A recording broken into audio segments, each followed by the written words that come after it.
cell phones on airplanes, something... By the way, before I even get into this, Ted Kennedy died of brain cancer, and he was around when these new cell phones, they started out as brick phones and worked their way down to small phones, came along. And there's a lot of speculation that these cell phones produce, they produce radiation in the microwave frequencies. They can cook things. And I remember back in the 90s, I had one of the very first small cell phones, and I actually burned my index finger on my right hand and my thumb so much that it burned away part of my fingerprint. It actually, flattened the skin out. I mean, it was like getting a callus on your thumb and finger from holding that phone up to my head. God only knows what it did to my brain. Maybe that accounts for the occasional brain fart or something here on the program. So I remember that. And then Louise used to come into the radio studio here with me every day. And over the last month or so, maybe a little longer, last month or so anyway, she's been staying over at the TV studios she's just, her workload has increased enough that just coming in, she just stays there and she just keeps on working.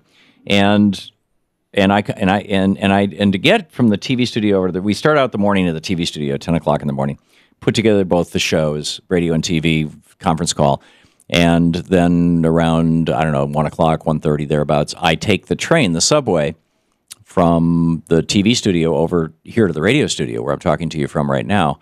It's a 3-stop ride on the Metro. And then I walk over to the radio studio. And I frequently talk with Louise on the phone. Call her up when I walk out the building. It's about a 3-block walk over to the train station. And then the train goes through 3 station stops. And at each station stop, the telephone recovers its signal, and because there's no signal when the train is in the tunnel. And I've noticed, and I've been wearing this winter coat, and I've been keeping the phone in the right-hand pocket of my winter coat, where it's right up against my stomach on the right-hand side.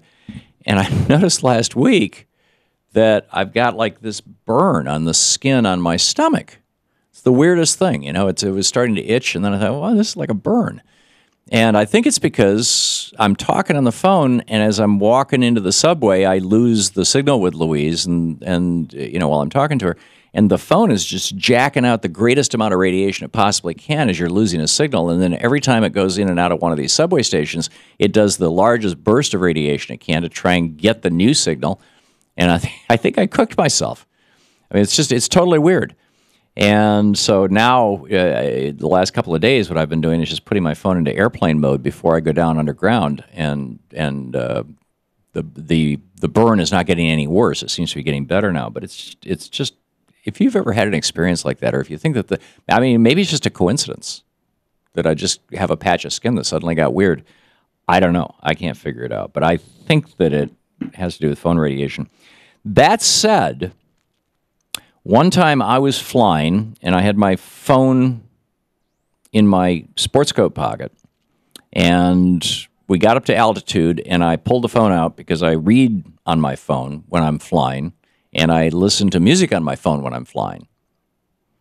Put a pair of noise-canceling headphones on, plug them into my iPhone, and listen to the music that I've got on there while I'm reading on I've got a Kindle app, I've got a Nook app, and I've got the Apple app, and I've bought books from all 3 different sources.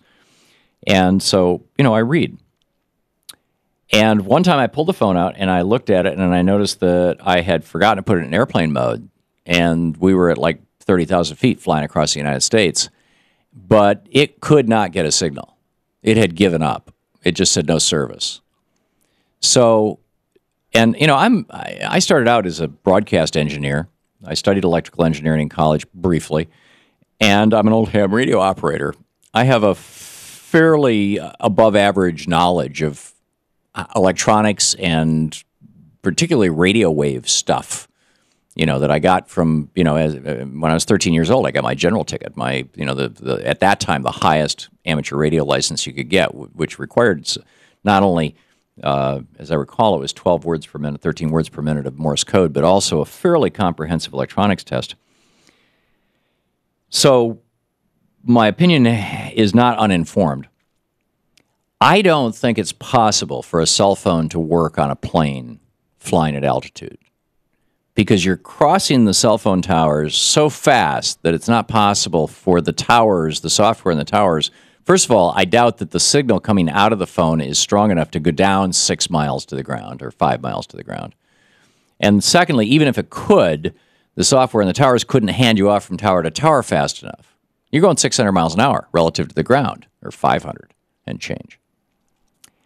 So when we first moved here to Washington, D.C., the AT&T service was so crappy in both the TV studio and the radio studio that AT&T sells these little products called a mini tower. And it's basically a cell phone tower that broadcasts on cell phone frequencies, but you plug it into an internet line.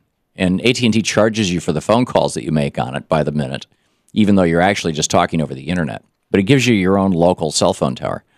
So it must be that the airlines are looking at the possibility, some airlines are looking at the possibility of putting these towers in their airplanes so that people can use their cell phones. That's the only thing I can come up with.